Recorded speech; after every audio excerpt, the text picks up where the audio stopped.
Hello friends, welcome to Induna academy. तर आजचा आपला थर्ड पार्ट आहे ज्यामध्ये आपण फार्मसीचे MCQ सॉल्व्ह करणार आहोत.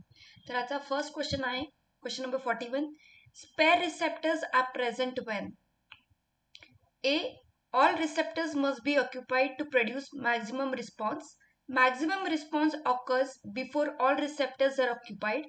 Receptors are blocked by antagonists and drugs have no affinity for receptors.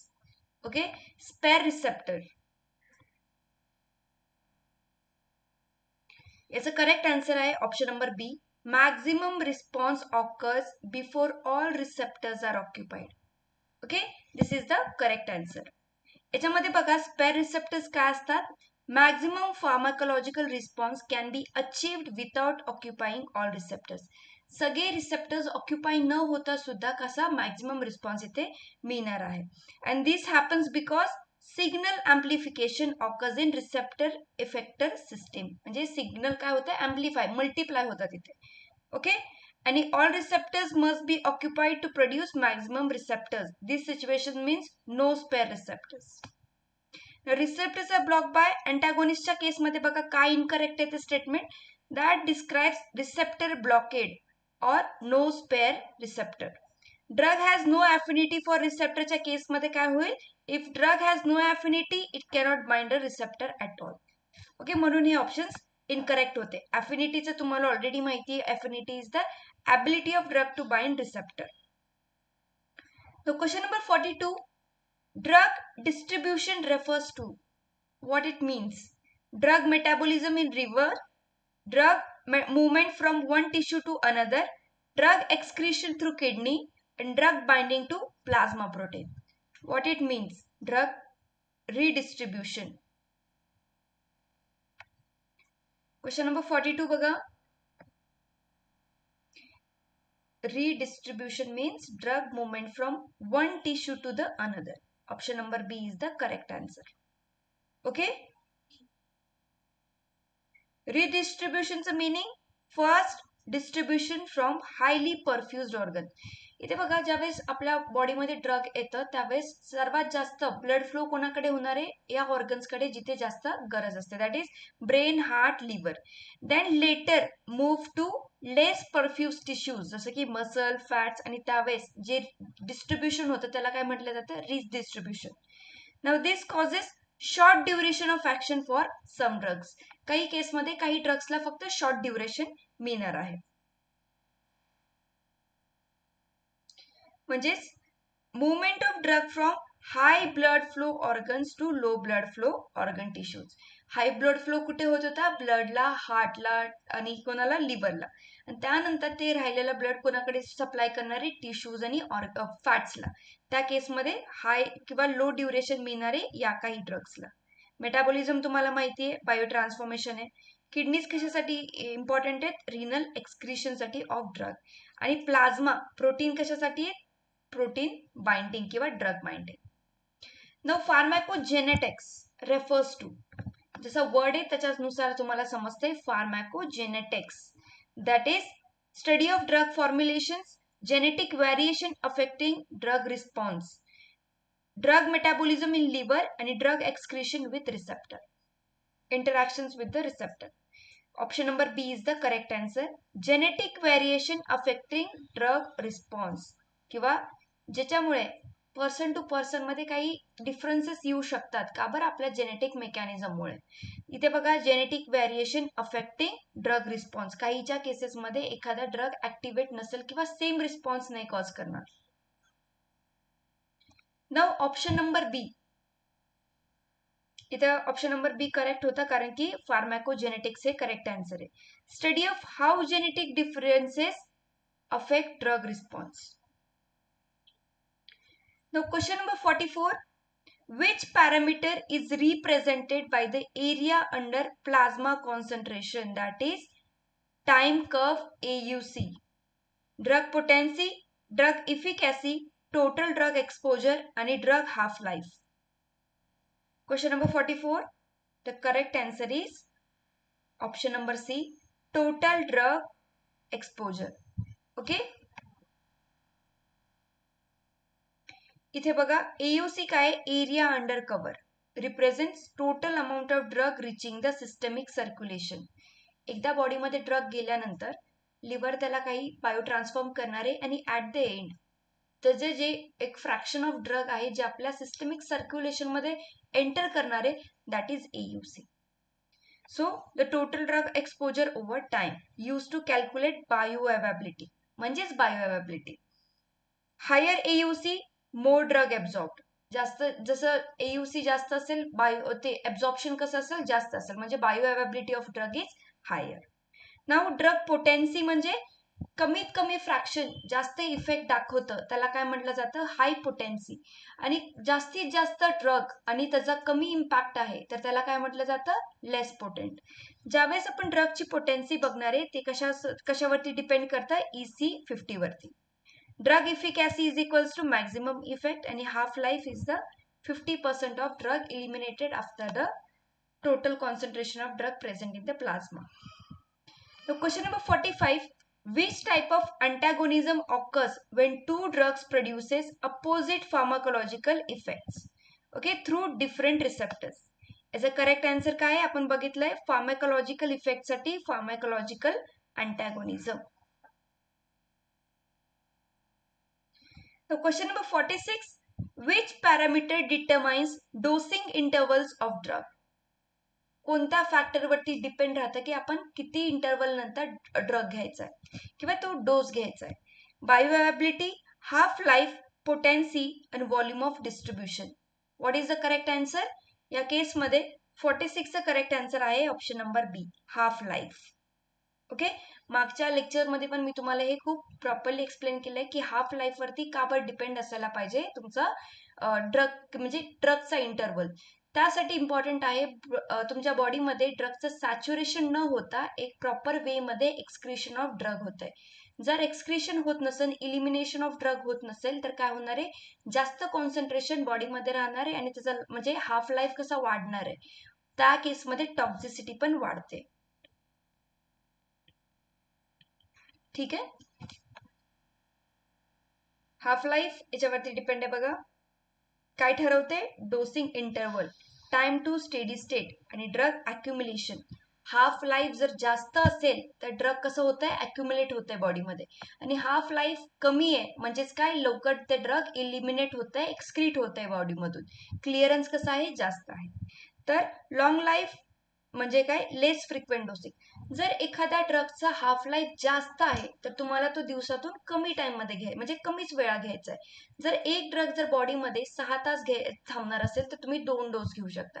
जर एक डोस 12 तास जर तुमच्या बॉडीमध्ये राहणार असेल म्हणजे हाफ लाईफ त्याची 12 आवर्स असेल तर तुम्हाला तो ड्रग फक्त एक टाइम. याच बेसिसवरती तुम्हाला डॉक्टर्स सांगतात की किती टाइम तुम्हाला तो डोस घ्यायचा आहे दिवसातून. म्हणून काही ड्रग्स तुम्ही दिवसातून एकदाच टॅबलेट घेता, काही डोसेस तुम्ही 2दा घेता, काही याच्यामध्ये 3 टाइम पण डोस तो असतो. ठीक आहे, बायोअवेबिलिटी म्हणजे काय, fraction of drug reaching the systemic circulation. Potency तुम्हाला माहिती आहे, dose required to produce that pharmacological effect. Now question number 47. Bioavailability of drug decreases.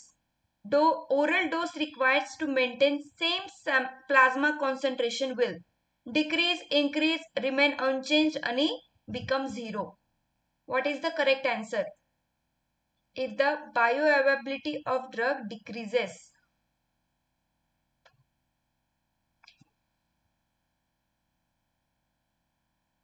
Correct answer is increase. Okay. If bioavailability decreases, less drug reaches systemic circulation. आणि जर same plasma concentration जर तुम्हाला maintain करायचं असेल तर त्याच्यामध्ये तुम्हाला काय करायला लागेल, जास्त कॉन्सन्ट्रेशन मध्ये किंवा हायर डोस तुम्हाला घ्यावा लागेल. ओके, बायोअवेबिलिटी म्हणजेच काय, fraction of administered dose reaching the systemic circulation. So question number 48. Which drug property increases ability to cross the plasma blood-brain barrier? 1. High ionization, lipid solubility, large molecular size आणि strong plasma protein binding. जर एखाद्या ड्रगला pass करायचा असेल blood brain barrier तर त्या केसमध्ये त्या ड्रगची कोणती प्रॉपर्टी असायला हवी. करेक्ट आन्सर आहे lipid soluble. Without lipid solubility drugs हे टिश्यूजच्या आतमध्ये एंटर करू नाही शकत, म्हणून लिपिड सोल्युबिलिटी ही असायला हवी. लार्ज मॉलिक्युलर साईज हे होत नाहीत, कारण की इथे काय लागणार आहे, small size molecules. Strong plasma binding कमी, ते त्यांच्यामध्ये काय, जर ते बाइंड असतील प्लाझ्माला किंवा प्लाझ्मा मधल्या प्रोटीनला, तर त्यांचं काय होणार नाही, त्यांचा कोणताही फार्माकोलॉजिकल इम्पॅक्ट नसतो. They are just acted as a reservoirs. आणि जे फ्री स्टेटमध्ये असतात तेच फक्त फार्माकोलॉजिकल इम्पॅक्ट दाखवतात, म्हणून हे पण नाही. Question number 49. Clearance of drug is defined as clearance amount of drug excreted in urine, volume of plasma cleared of drug per unit time, total drug metabolized in liver, and drug half-life. Question number 49. The correct answer is volume of plasma cleared of drug per unit time. इथे बघा, इथे formula दिलाय. Question number 50. Time required for plasma concentration to decrease by 50% is called clearance, bioavailability, half-life, volume of distribution. Very easy question, that is half-life. Okay. Now question number 51. First pass metabolism mainly occurs in, हे आपण study केलेलं आहे lecture मध्ये, kidney, liver, lung, plasma. What is the correct answer? First pass metabolism. The correct answer is liver, कारण की किडनीमध्ये काय होणार आहे, एक्सक्रीशन. प्लाझ्मा थ्रू काय होणार आहे, distribution.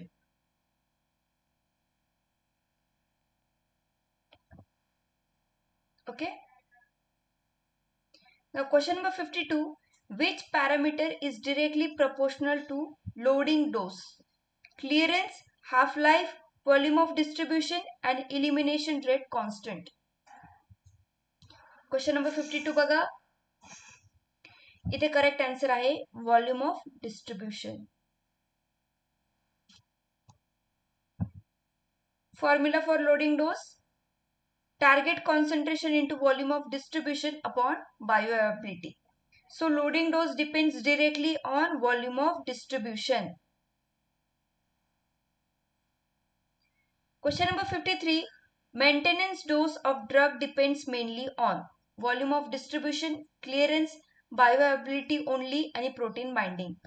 Question number 53. That is clearance.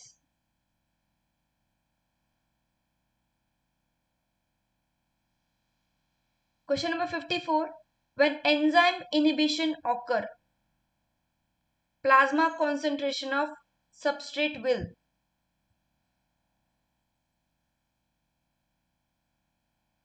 decrease, increase, remain same, आणि become 0. समजा एन्झाइम्स आहेत, यांचं इनिबिशन होत आहे. आता प्लाझ्मा मध्ये जे सबस्ट्रेट ड्रग आहे ते कसे होणार, एन्झाइमच इनिबिट होत आहे. आणि एन्झाइमचं काम काय आहे, एन्झाइम सबस्ट्रेट कॉम्प्लेक्स फॉर्म करून ते एन्झाइम प्रोसीड करणं.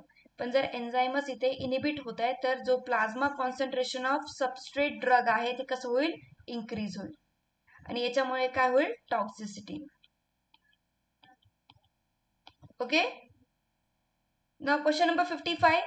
Which pharmacokinetic parameter determines time required to reach steady state? Question number 55. Required to reach steady state. Dose, bioavailability, half-life, volume of distribution.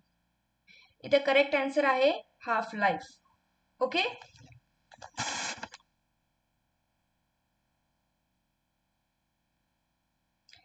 Question number 56. A drug eliminated by zero order kinetic shows constant half-life, constant fraction eliminated per unit time, constant amount eliminated per unit time, clearance independent of concentration. Zero order kinetics. याच्यामध्ये काय आहे, constant amount eliminated, ते आहे zero order kinetics मध्ये. First order kinetics मध्ये काय म्हणतो,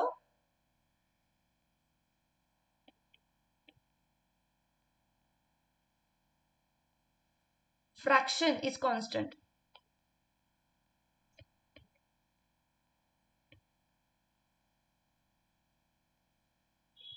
इथे काय amount of elimination is the constant. Question number 55. Therapeutic index is measure of drug potency, drug efficacy, drug safety and drug metabolism. तर इथे करेक्ट आन्सर बघा काय आहे, दॅट इज ड्रग सेफ्टी. कारण की हे काय, याचा फॉर्म्युला काय, ED50 upon LD50 upon ED50, म्हणजे लिथल डोज ऑफ 50% आणि effective dose of 50%.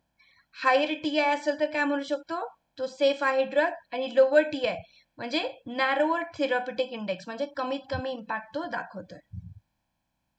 Question number 58.